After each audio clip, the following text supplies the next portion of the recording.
మీరెప్పుడైనా పాములను పూజించడాన్ని ఆశ్చర్యంగా అనుకున్నారా?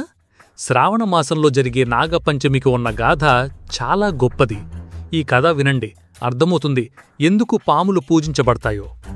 పాండవుల వారసుడైన పరీక్షిత్తుడు ఒకసారి తపస్సులో ఉన్న ఋషిని అవమానించాడు. ఆగ్రహించిన ఋషికుమారుడు శాపం ఇచ్చాడు.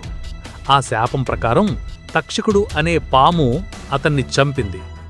తండ్రి మరణానికి ప్రతీకారం తీర్చుకోవాలని పరీక్షితుని కుమారుడు జనమేజయుడు నిర్ణయించాడు. అతడు సర్పయాగం ప్రారంభించాడు. ప్రపంచంలోని అన్ని నాగులు అగ్నిలో పడిపోతున్నాయి.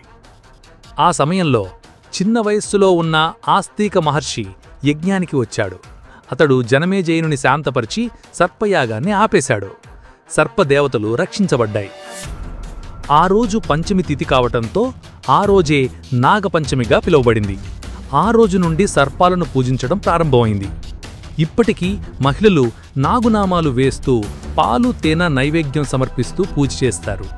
ఇది సర్పదోష నివారణకు, సంతాన ప్రాప్తికి శ్రేయస్కరం అని నమ్మకం.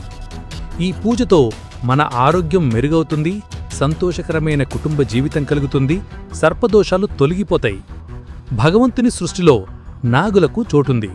ఈ నాగపంచమి మీ ఇంట్లో కూడా సర్పదేవతల పూజ చేసి ఆశీర్వాదాలు పొందండి.